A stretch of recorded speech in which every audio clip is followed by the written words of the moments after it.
21শে জুলাইকে সামনে নিয়ে প্রস্তুতি বৈঠক স্বরূপনগর সাংগঠনিক দক্ষিণ ব্লকের সভাপতি কিঙ্কর মণ্ডলের উদ্যোগে। এখন শুনুন বিস্তারিত। সামনে বাকি 11 দিন। 10 দিন পরে ধর্মতলার প্রতি বছরের ন্যায় এবছরও শহীদ স্মরণে সমাবেশের ডাক দিয়েছে বাংলার মুখ্যমন্ত্রী তথা সর্বভারতীয় তৃণমূল কংগ্রেসের সভানেত্রী মমতা ব্যানার্জি। এই সমাবেশকে সামনে নিয়ে আজ 10 জুলাই বিকাল 4টে নাগাদ স্বরূপনগর পঞ্চায়েত সমিতির SGSY সভাগৃহে এক প্রস্তুতি সভা অনুষ্ঠিত হয়।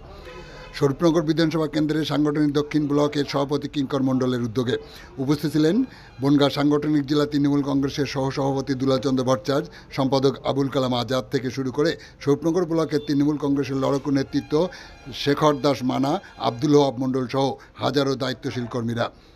এই প্রস্তুতি সভায় SGSY সভাগৃহসহ পার্শ্ববর্তী এলাকা পা রাখার জায়গা ছিল না। মহিলাদের উপস্থিতি ছিল চোখে পড়ার মতো। এই সময় লড়াকু নেতৃত্ব আব্দুল ওয়াহাব মণ্ডল কি বললেন শোনাবো আপনাদের।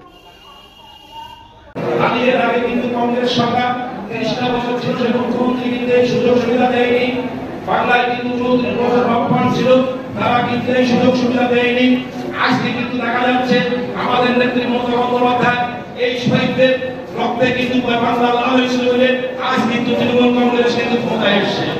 তাই দেখুন অন্তত স্বরূপনগর থেকে ভোটে না হলে আমাদের 5000 লোক দেওয়া উচিত, অন্তত 5000 লোক দেওয়া উচিত।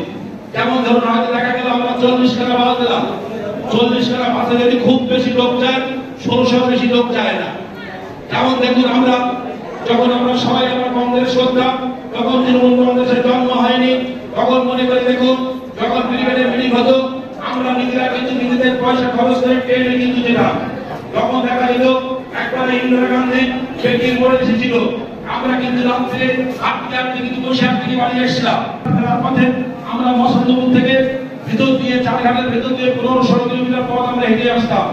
কারণ যে নেত্রী যে মমতা বন্দ্যোপাধ্যায় এই শহীদদের উদ্দেশ্যে ডাক দিয়েছে, সেই নেত্রী যদি আজকে সেই 21শে জুলাই ডাক দিয়েছে সেই শহীদদের উদ্দেশ্যে, তাই কেন আমরা নিজেরা বাসে বা ট্রেনে যেতে পারবো না?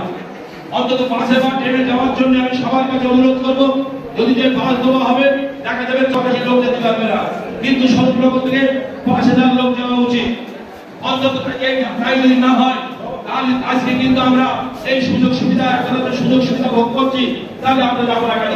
সবাই কিন্তু মাত্র কটা পয়সা খরচ করে দেওয়া, যেমন দেখা যাচ্ছে খুব জোর করে বেশি খরচ হবে 80 থেকে 90 টাকা খরচ হবে।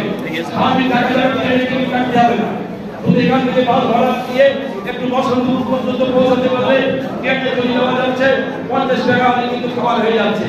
তাই আপনাদের কাছে অনুরোধ করবো সবাইকে যাওয়ার জন্য।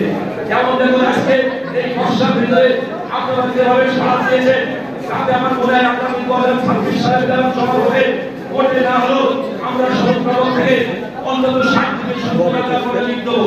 শুধু গ্রাম বাংলার ভিতরে আপনারা এই মমতা ব্যানার্জির উন্নয়নের কথাগুলো বলুন। যেমন দেখুন আজকে কিন্তু বিজেপি আর যাবে না, যারা বিজেপি এই যে আমাদের প্রকল্পগুলোর কথা বললাম, এই প্রকল্পগুলো আমাদের নেত্রী মমতা বন্দ্যোপাধ্যায় বাংলায় না আসতো তাহলে কিন্তু এই প্রকল্প থেকে কিন্তু সবাই বঞ্চিত থাকতাম আমরা। অন্তত এই দিকটা চিন্তা ভাবনা করে আপনারা সদস্য আকারে মিটিংগুলো করবেন, এইটুকু অনুরোধ আমার কাছে আপনাদের কাছে থাকলো। এই বলে আমি আমার সঠিকভাবে পরিচিত করলাম। জয় হিন্দ, বন্দে মাতরম, তৃণমূল কংগ্রেস জিন্দাবাদ, মমতা ব্যানার্জি জিন্দাবাদ, অভিষেক ব্যানার্জি জিন্দাবাদ, আমাদের নেতা নারায়ণ গোস্বামী জিন্দাবাদ।